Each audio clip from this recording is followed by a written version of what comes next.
রাধে রাধে। জয় শ্রীকৃষ্ণ, জয় মা গঙ্গা, ওম নমঃ শিবায়। প্রিয় ভক্তগণ, আজ আমরা এই ভিডিওতে জানব গঙ্গা দশেরা ব্রত কাহিনী, গঙ্গা দশেরা কবে, সেই দিনের ব্রহ্ম মুহূর্তের সময় কী থাকবে, গঙ্গা দশেরার মাহাত্ম্য কী। তো চলুন ভিডিওটি শুরু করা যাক। গঙ্গা দশেরা জ্যৈষ্ঠ মাসের শুক্লপক্ষের দশমী তিথিতে পালন করা হয়। এই বছর গঙ্গা দশেরা পড়েছে 5ই জুন 2025 বৃহস্পতিবারে। এই দিন ব্রহ্ম মুহূর্ত শুরু হবে ভোর 3টা 27 মিনিট থেকে ভোর 4টা 9 মিনিট পর্যন্ত এবং সূর্যোদয় হবে সকাল 4টা 51 মিনিটে। এই দিনটিকে মা গঙ্গা দেবীর পৃথিবীতে আগমনের দিন মানা হয়। বলা হয় গঙ্গা নদীতে স্নান করলে সবার পাপ নষ্ট হয়ে যায় ও মোক্ষ প্রাপ্ত হয়। গঙ্গার জল দর্শন মাত্রই সমস্ত পাপ নষ্ট হয়ে যায়, আর গঙ্গা দশেরার ব্রতকথা শুনলে সমস্ত দুঃখ বিনষ্ট হয় এবং পরিবারের সুখ ও ধনসম্পত্তি বৃদ্ধি হয়। তাই গঙ্গা দশেরার দিন গঙ্গা স্নান অবশ্যই করবেন। যদি কেউ গঙ্গা স্নানে যেতে না পারেন, তাহলে আপনারা আপনাদের স্নানের জলে কিছুটা গঙ্গা জল মিশিয়ে সেই জলে স্নান করতে পারেন। ঘরে যদি গঙ্গা জল না থাকে, তাহলে স্নানের পাত্রে হাত রেখে ভক্তি ভরে 3 বার মা গঙ্গার আহ্বান করবেন। তারপর সেই জলেই স্নান করবেন। এরপর মা গঙ্গার পুজো করবেন। মা গঙ্গাকে ওড়না অবশ্যই নিবেদন করবেন। মা গঙ্গাকে ফুল অর্পণ করবেন, ধূপদীপ নিবেদন করবেন এবং ভোগ লাগাবেন। আর সারাদিন ব্রত করবেন। যে ব্যক্তি ভক্তি ভরে এই দিন ব্রত পালন করবে, তার জন্ম জন্মান্তরের পাপ নষ্ট হয়ে যাবে, আর মা গঙ্গা তাদের জীবনের সুখ সমৃদ্ধিতে ভরিয়ে দেবেন। তাই মনোকামনা পূর্তির জন্য এইবার শোনা যাক গঙ্গা দশেরা ব্রত কাহিনী। বামন পুরাণ অনুসারে যখন ভগবান শ্রী বিষ্ণু বামন অবতার নিয়েছিলেন আর রাজা বলির থেকে ত্রিপাদ ভূমিদান চেয়েছিলেন, তখন রাজা বলি সম্মত হয়ে ভূমিদান করলে শ্রী বিষ্ণু তাঁর দেহ বর্ধিত করে বিশাল আকার ধারণ করেন। তখন তিনি একটি পা সম্পূর্ণ পৃথিবীতে রাখলেন, আর দ্বিতীয় পা যখন আকাশে রাখলেন, তখন ভগবান ব্রহ্মা বামনরূপী শ্রী বিষ্ণুর পা ধুয়ে সেই জল নিজের কুমণ্ডলের মধ্যে রাখলেন। এই জলের তেজ থেকে শ্রী ব্রহ্মার কুমণ্ডলের মধ্যে মা গঙ্গার উৎপত্তি হল। শ্রী ব্রহ্মা মা গঙ্গাকে পর্বতরাজ হিমালয়কে দিয়ে দিলেন। মহর্ষি বিশ্বামিত্র এই কাহিনী ভগবান রামচন্দ্রকে এইভাবে শোনালেন। পর্বতরাজ হিমালয়ের অত্যন্ত রূপবতী, লাবণ্যময়ী ও সর্বগুণ সম্পন্না 2 জন কন্যা ছিল। সুমেরু পর্বতের কন্যা মেনকা ওই 2 জন কন্যার মাতা ছিলেন। হিমালয়ের বড় কন্যার নাম গঙ্গা আর ছোট কন্যার নাম ছিল উমা। মা গঙ্গা অত্যন্ত প্রভাবশালী ও অসাধারণ গুণ দ্বারা সম্পন্ন ছিলেন। তিনি কোনো বন্ধন না মেনে মনমতো মার্গ অনুসরণ করতেন। ওনার এই অসাধারণ প্রতিভায় প্রতিভাবিত হয়ে দেবতারা বিশ্ব কল্যাণের জন্য হিমালয়ের থেকে গঙ্গাকে চেয়ে নিলেন। পর্বতরাজের ছোট কন্যা উমা বড় তপস্বিনী ছিলেন। তিনি কঠোর তপস্যা করে ভগবান মহাদেবকে তিনি স্বামীরূপে পেয়েছিলেন। মহর্ষি বিশ্বামিত্রের এতটা বলার পরই শ্রী রামচন্দ্র বললেন, হে ঋষিবর, যখন গঙ্গাকে দেবতারা স্বর্গলোকে নিয়ে গেল, তাহলে তিনি কিভাবে পৃথিবীতে আবির্ভাব হলেন? আর গঙ্গাকে ত্রিপথা কেন বলা হয়? এর উত্তরে মহর্ষি বিশ্বামিত্র বললেন, হে বৎস রাম, তোমারই অযোধ্যাপুরীতে সগর নামের একটি রাজা ছিলেন।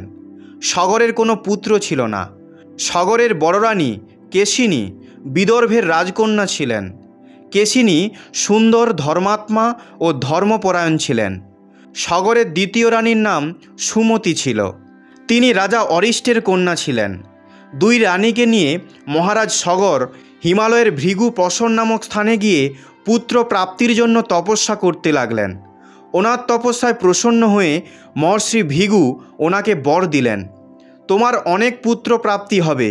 2 রানীর মধ্যে একজনের কেবল একটি পুত্রই হবে, যে বংশ বাড়াবে, আর অন্য রানীর 60,000 পুত্র হবে। কোন রানী কত পুত্র চান তার নির্ণয় নিজেদেরই করতে হবে।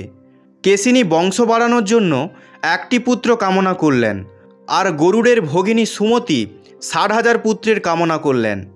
সঠিক সময়ে রানী কেশিনী অসমঞ্জ নামক পুত্রের জন্ম দিলেন। রানী সুমতির গর্ভ থেকে একটি পুঁটলি বের হলো, যার মধ্য থেকে ছোট ছোট 60,000টি পুত্রের জন্ম হলো। তাদের পালন পোষণ ঘিয়ের ঘর থেকে করা হলো। কালচক্র পরিবর্তন হলো এবং সমস্ত রাজকুমার যুবক হয়ে গেলেন। মহারাজ সগরের বড় পুত্র অসমঞ্জ কালক্রমে দুর্বৃত্ত ও অত্যাচারী হয়ে উঠলেন। সে তার নগরের সমস্ত বালকদের নদীতে ফেলে দিয়ে ডুবতে দেখে মজা পেত। এই দুরাচারী পুত্রের কর্মে দুঃখী হয়ে রাজা সগর তাকে রাজ্য থেকে নির্বাসিত করলেন। অসমঞ্জয়ের অংশুমান নামে তার একটি পুত্র ছিল। অংশুমান প্রিয়ভাষী, বীর্যবান, সদাচারী ও পরাক্রমী ছিলেন। একদিন রাজা সগরের মনে অশ্বমেধ যজ্ঞ করার বিচার এলো। শীঘ্রই তিনি এই বিচারকে সম্পন্ন করার আয়োজন করলেন। এরপর শ্রী রামচন্দ্র মহর্ষি বিশ্বামিত্রকে বললেন, গুরুদেব, আমি আমার পূর্বপুরুষ সগরের যজ্ঞ কাহিনী বিস্তারভাবে শুনতে চাই, তাই কৃপা করে এটি বিস্তার করে আমাকে বলুন। শ্রীরামের বচন শুনে মহর্ষি বিশ্বামিত্র বললেন, রাজা সগর হিমালয় ও বিন্ধ্য পর্বতের মধ্যবর্তী দেশে এই যজ্ঞের আয়োজন করলেন। এরপর অশ্বমেধ যজ্ঞের জন্য শ্যামবর্ণের ঘোড়া ছেড়ে তার রক্ষার জন্য পরাক্রমী অংশুমানকে ঘোড়ার পেছনে যেতে বললেন। রাজা সগরের এই যজ্ঞ পূর্ণ হতে দেখে দেবরাজ ইন্দ্র ভয়ে ভীত হয়ে গেলেন। দেবরাজ ইন্দ্র ভাবলেন, রাজা সগর ওনার সিংহাসন নিয়ে নিলে কি হবে। তাই তিনি ভয়ে ভীত হয়ে একটি রাক্ষসের রূপ ধরে সেই ঘোড়াকে চুরি করে নিলেন। ঘোড়া চুরির খবর পেয়ে রাজা সগর তার 60,000 পুত্রকে আদেশ দিল যে ঘোড়া চুরি করা ব্যক্তিকে ধরে ঘোড়া ফেরত আনা হোক। সম্পূর্ণ পৃথিবী খোঁজার পরও যখন ঘোড়া পাওয়া গেল না, তখন তারা ভাবল কেউ হয়তো ঘোড়াকে মাটির তলায় পুঁতে রেখেছে। এইভাবে তারা সম্পূর্ণ পৃথিবী খনন করল। এর কারণে অসংখ্য ভূতল প্রাণী মারা গেল। খনন করতে করতে তারা পাতালে পৌঁছে গেল। তখন দেবতা ও গন্ধর্বগণ ব্রহ্মার শরণাপন্ন হলো। তখন শ্রী ব্রহ্মা বললেন, এই রাজকুমারগণ ক্রোধে মগ্ন হয়ে এমন করছেন। পৃথিবীর রক্ষার দায়িত্ব কপিল মুনির ওপর আছে, তাই তিনি এই বিষয়ে কিছু না কিছু অবশ্যই করবেন। সম্পূর্ণ পৃথিবী খনন করার পরও যখন ঘোড়া আর ঘোড়া চোরের কোনো খোঁজ পাওয়া গেল না, তখন নিরাশ হয়ে রাজকুমারগণেরা এই খবর নিজের পিতা রাজা সগরকে দিলেন। রুষ্ট হয়ে পিতা সগর আদেশ দিলেন যে তোমরা ঘোড়াকে পাতাল লোকে খোঁজো। পাতালে খুঁজতে খুঁজতে তারা বাসুদেব কপিল মুনির আশ্রমে পৌঁছে গেলেন। তারা দেখল কপিলদেব চোখ বন্ধ করে বসে আছেন আর ওনার সামনেই যজ্ঞের ঘোড়া বাঁধা আছে। দেবরাজ ইন্দ্র যজ্ঞের ঘোড়াকে কপিল মুনির আশ্রমে লুকিয়ে রেখেছিলেন। রাজকুমারগণ কপিল মুনিকে ঘোড়াচোর ভেবে ওনাকে অকথ্য বচন শুনিয়েছিলেন আর ওনাকে মারার জন্য এগিয়ে গেলেন। রাজা সগরের রাজকুমারগণদের এই কুকৃত্যের জন্য কপিল মুনির ধ্যান ভঙ্গ হয়ে গেল। তখন তিনি ক্রোধবশত সগরের সমস্ত পুত্রদের ভস্ম করে দিলেন। যখন মহারাজ সগর অনেক দিন পর্যন্ত নিজের পুত্রের কোনো খবর পেল না, তখন তিনি ওনার তেজস্বী পৌত্র অংশুমানকে ঘোড়া খুঁজে আনার আদেশ দিলেন। দৃঢ় অংশুমান ঘোড়ার খোঁজে পাতাল পথের দিকে চলে গেল, যেই পথ ওনার কাকারা বানিয়েছিল। পথে যত ঋষিমুনির সাথে দেখা হলো, তাদের সবাইকে সম্মান জানিয়ে নিজের ঘোড়া সম্বন্ধে জিজ্ঞাসা করে সেই স্থানে পৌঁছে গেল যেখানে তার কাকাদের ভস্মভূত দেহ পড়েছিল আর পাশেই যজ্ঞের ঘোড়া রাখা ছিল। নিজের কাকাদের ভস্মভূত দেহ দেখে তার দুঃখ হলো। সে কাকাদের তর্পণ করার জন্য জলাশয় খুঁজতে লাগলো, কিন্তু কোথাও জলাশয় খুঁজে পেল না। তখন তার দৃষ্টি কাকাদের মামা গরুড়ের ওপর পড়ল। ওনাকে প্রণাম জানিয়ে অংশুমান জিজ্ঞাসা করল, হে গরুড়দেব, আমি আমার কাকাদের তর্পণ করতে চাই। আশেপাশে যদি কোনো জলাশয় থাকে তাহলে কৃপা করে আমাকে তার সন্ধান দিন। আর আপনি যদি আমার কাকাদের মৃত্যুর সম্বন্ধে কিছু জেনে থাকেন তাহলে কৃপা করে আমায় বলুন। গরুড়দেব বললেন, তোমার কাকারা কপিল মুনির সাথে বাজে ব্যবহার করেছে, যার কারণে কপিল মুনি ওদের সবাইকে ভস্ম করে দিয়েছেন। এরপর গরুড়দেব বললেন, তোমার কাকাদের একটি অলৌকিক শক্তি দ্বারা ভস্ম করা হয়েছে, তাই পৃথিবীর কোনো জল দ্বারা ওনাদের তর্পণ করা যাবে না। কেবলমাত্র হিমালয় পুত্রী গঙ্গা জল দ্বারাই তর্পণ করলে ওনারা উদ্ধার হবেন। তুমি এখন যজ্ঞের ঘোড়া নিয়ে ফিরে যাও, যাতে তোমার পিতামহের যজ্ঞ সম্পূর্ণ হয়। গরুড়দেবের কথা মেনে অংশুমান অযোধ্যায় পৌঁছালো আর নিজের পিতামহকে সমস্ত ঘটনা বলল। মহারাজ সগর দুঃখী মনে যজ্ঞ পূর্ণ করল। তিনি নিজের পুত্রদের উদ্ধার করার জন্য গঙ্গাকে পৃথিবীতে আনতে চাইলেন, কিন্তু এমন করার জন্য তিনি কোনো পথ খুঁজে পেলেন না। প্রিয় ভক্তগণ, কিছুটা থেমে ঋষি বিশ্বামিত্র বললেন, মহারাজ সগরের দেহান্তরের পর অংশুমান খুব ন্যায়প্রিয়ভাবে শাসন করতে লাগল। অংশুমানের পরম প্রতাপী পুত্র দিলীপ হল। দিলীপের বয়স হবার পর অংশুমান দিলীপকে রাজ্যভার দিয়ে হিমালয়ের গুহায় গিয়ে গঙ্গা দেবীকে প্রসন্ন করার জন্য তপস্যা করতে লাগলো, কিন্তু তিনি সফলতা পেলেন না, আর ওনার স্বর্গবাস হয়ে গেল।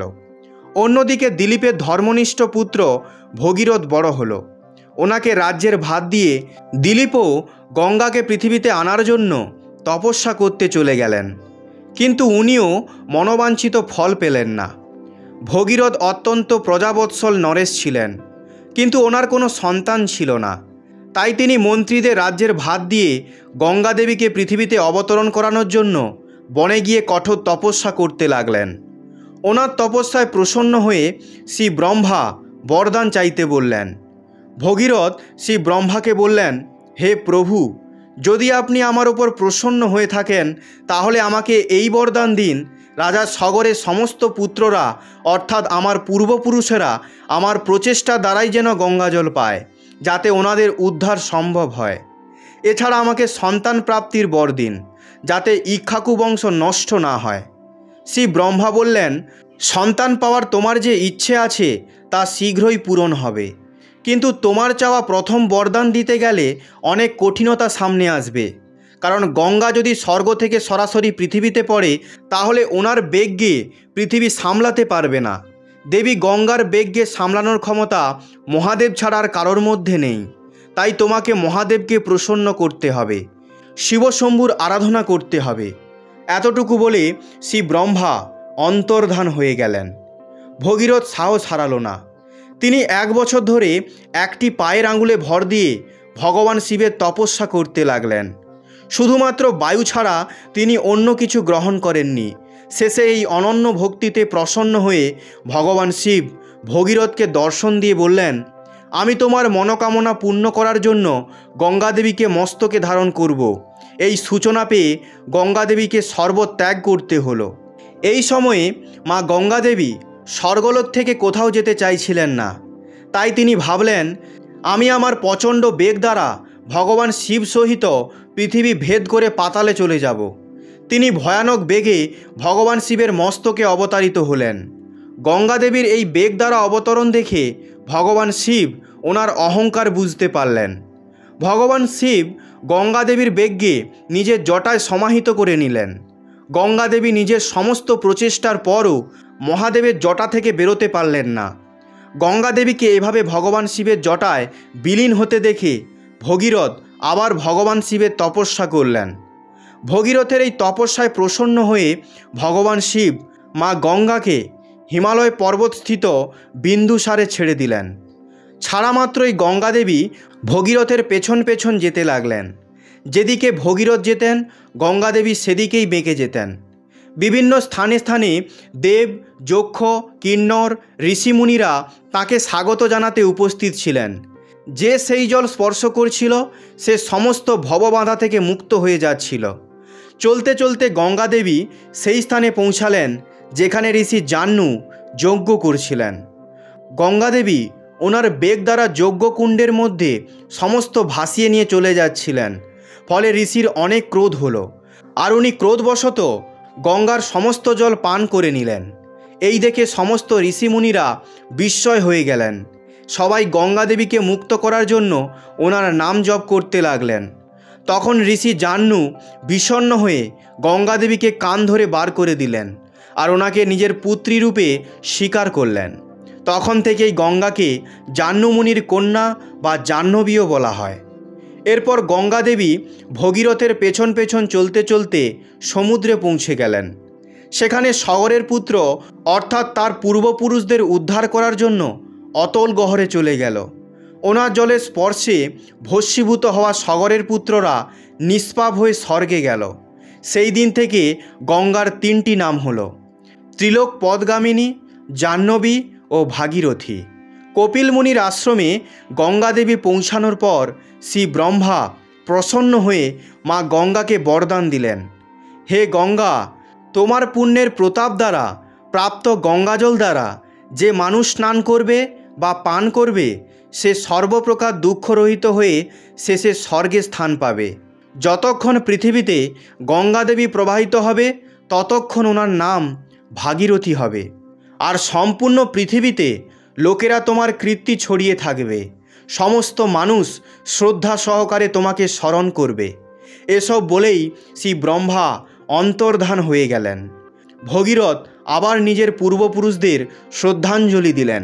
যেই দিন গঙ্গা দেবী শ্রী বিষ্ণু চরণ থেকে উৎপন্ন হয়ে ভগবান শিবের জটায় এলেন, সেই দিন ছিল গঙ্গা সপ্তমী, অর্থাৎ বৈশাখ মাসের শুক্লপক্ষের সপ্তমীর দিন। নমঃ পার্বতীপতে হর হর মহাদেব, হর হর গঙ্গা। ভক্তগণ, আপনারা যদি গঙ্গা স্নান করে থাকেন তাহলে এই কাহিনী অবশ্যই শুনবেন।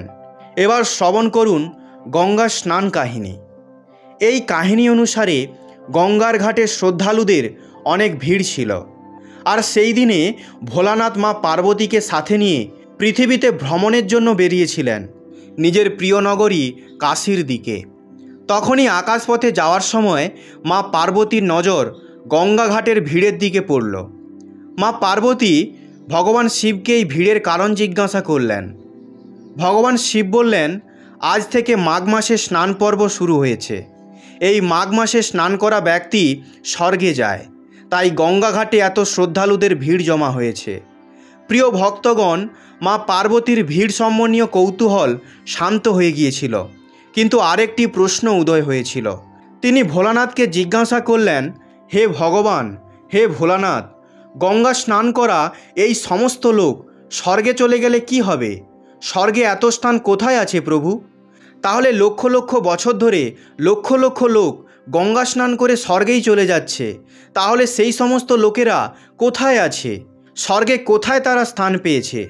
মা পার্বতীর এই কথা শুনে ভোলানাথ বললেন, হে দেবী, শরীরকে ভেজানো এক কথা, কিন্তু স্বর্গ প্রাপ্তির জন্য মনের মলিনতা ধোয়া অত্যন্ত আবশ্যক। তখন মা পার্বতী জিজ্ঞাসা করলেন, কে শরীর ধুয়েছে আর কে মন ধুয়েছে? এটি কিভাবে বোঝা যাবে প্রভু? তখন ভগবান শিব বললেন, এটি তার কর্ম দ্বারা বোঝা যাবে। মা পার্বতীর মনের সংশয় এখনও দূর হলো না। তখন ভগবান শিব মা পার্বতীর মনে থাকা সমস্ত সংশয় দূর করার জন্য বললেন, হে দেবী, আমি আপনার সমস্ত প্রশ্নের উত্তর একটি প্রত্যক্ষ উদাহরণের মাধ্যমে বোঝাচ্ছি। এর জন্য আমাদের একটি অভিনয় করতে হবে। ভগবান শিব তৎক্ষণাৎ নিজেকে কুষ্ঠরোগীতে রূপান্তরিত করে নিলেন এবং রাস্তায় শুয়ে পড়লেন এবং মা পার্বতীকে বললেন, হে দেবী, আপনি একটি অত্যন্ত সুন্দরী রূপ ধারণ করে নিন, যদিও আপনি এখনও অপূর্ব সুন্দর। এবার মা পার্বতী নিজের রূপ পরিবর্তন করে কুষ্ঠরোগীর সাজে শিবের সাথে গঙ্গার ঘাটে বসে রইলেন। তাদের দেখার জন্য মানুষের ভিড় হয়ে যেত। এত অলৌকিক সুন্দরীর সঙ্গে এত কুৎসিত কুষ্ঠরোগীকে দেখে সবাই অবাক হয়ে গেল। সবাই এই কৌতূহলী এবং অমিল দম্পতি সম্পর্কে পরস্পরকে জিজ্ঞাসা করত, নিজেদের মধ্যে আলোচনা করত। মা পার্বতী ভগবান শিব মুখস্থ বিষয়গুলি তাদের বলতে থাকল। এবার দেখুন, দেবী পার্বতী সবাইকে বলছেন যে এই কুষ্ঠরোগী আমার স্বামী। আমরা গঙ্গায় স্নান করার ইচ্ছা নিয়ে এখানে এসেছিলাম। দারিদ্র্যের কারণে স্বামীকে কাঁধে বহন করে আনতে হয়েছে। অত্যন্ত ক্লান্ত হয়ে যাওয়ার কারণে একটু বিশ্রাম করার জন্য এখানে বসে আছি। প্রিয় ভক্তগণ, গঙ্গা ঘাটে আসা অনেক ব্যক্তি মা পার্বতীরূপী অপূর্ব সুন্দরীকে দেখে নিজের স্বামীকে ছেড়ে তাদের কাছে চলে আসার প্রস্তাব দিত, আর ওনাদের কথা শুনে মা পার্বতীর অনেক রাগ হতো। কিন্তু ভগবান শিব ওনাকে শান্ত থাকতে বলেছিলেন। এই কারণে মা পার্বতীকে না চেয়েও শান্ত থাকতে হতো। মা পার্বতী এসব কথা শুনে ভাবছিল, এমন লোকও গঙ্গা স্নানে আসে, আর এরা আবার স্বর্গ যাওয়ার কামনা রাখে। এমন লোক যারা অন্য স্ত্রীর ওপর নজর দেয়, এরা কি স্বর্গ পাওয়ার যোগ্য? ভোলানাথ আর মা পার্বতীর এই কর্ম সন্ধে পর্যন্ত চলছিল। তখন একজন ভদ্রলোক সেখানে এসে জিজ্ঞাসা করলেন, হে দেবী, আপনি এখানে কেন বসে আছেন? ইনি কে? আর এভাবে অসহায় হয়ে পড়ে আছেন কেন?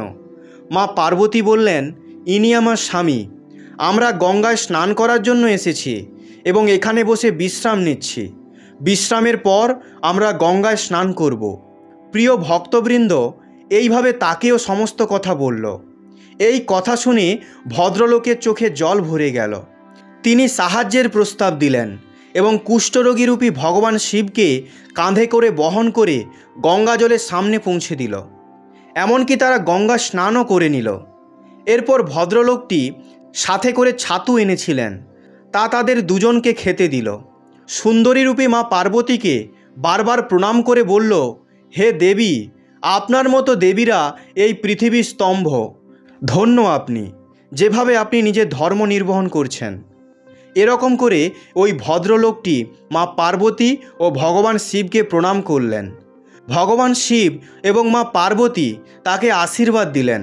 শিব পার্বতী ওখান থেকে উঠে কৈলাসে চলে গেলেন। এরপর ভোলানাথ বললেন, হে পার্বতী, এতজনের মধ্যে কেবল একজন নিজের মন ধুয়েছে আর নিজের স্বর্গে যাত্রার জন্য পথ তৈরি করেছে। তখন মা পার্বতী বুঝতে পারলেন কেন এতজন লোক গঙ্গায় স্নান করা সত্ত্বেও স্বর্গে পৌঁছাতে পারে না আর গঙ্গা স্নান করার পুণ্য ফল থেকে বঞ্চিত হয়ে যায়। কারণ তারা বিশ্বাস করে যে গঙ্গায় স্নান করলে সমস্ত পাপ নষ্ট হয়ে যাবে। কিন্তু সত্য এটা নয়, গঙ্গা স্নান করতে তো সকলেই যায়, কিন্তু শুদ্ধ মন নিয়ে অনেক কম লোক যায়। পথে দেখতে পাওয়া অন্যের স্ত্রীকে দেখে আকর্ষণ তৈরি হলে এটা তো পাপ। কোনো অসহায়কে দেখে ওনাকে অবহেলা করা, এই পাপ মনে নিয়ে গঙ্গা স্নান করার ফল কিভাবে পাওয়া যাবে?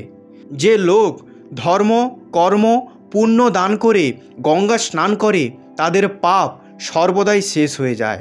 তাই গঙ্গা স্নান করার পূর্বে নিজের মনকে শুদ্ধ ও নির্মল করা অত্যন্ত আবশ্যক। আর তার সাথেই দান পুণ্য অবশ্যই করতে হবে। এরপর গঙ্গা স্নান করলে তার জন্য স্বর্গের দরজা খুলে যায়। একবার ভক্তি ভরে বলুন, হর হর গঙ্গা, হর হর মহাদেব, জয় মা পার্বতীর জয়। প্রিয় ভক্তগণ, আপনাদের যদি এই ভিডিওটি ভালো লেগে থাকে তাহলে ভিডিওটিতে একটি লাইক করে ভিডিওটি বন্ধু ও পরিবারের সাথে অবশ্যই শেয়ার করে দিন। আর চ্যানেলটি সাবস্ক্রাইব করে পাশে থাকা বেল আইকনটি ক্লিক করে দিন, যাতে আমাদের সমস্ত ভিডিওর নোটিফিকেশান আপনার কাছে সর্বপ্রথম পৌঁছাতে পারে। কথা হবে পরবর্তী ভিডিওতে। ভালো থাকবেন, সুস্থ থাকবেন। ধন্যবাদ। হর হর মহাদেব, জয় শিব শম্ভু, জয় মা পার্বতীর জয়।